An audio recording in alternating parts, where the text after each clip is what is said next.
Prior to procurement during the design phase, a detailed specification is prepared defining all the technical requirements of the project, including the factory acceptance test requirements.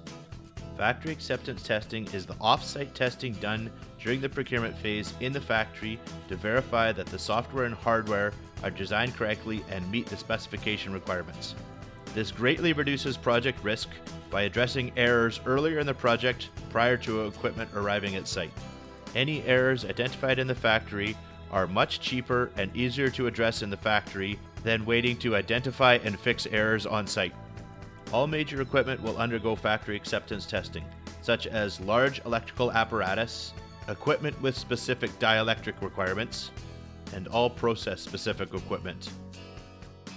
Software is an important part of factory acceptance testing to verify that the automation or the logic and code is programmed correctly per specification.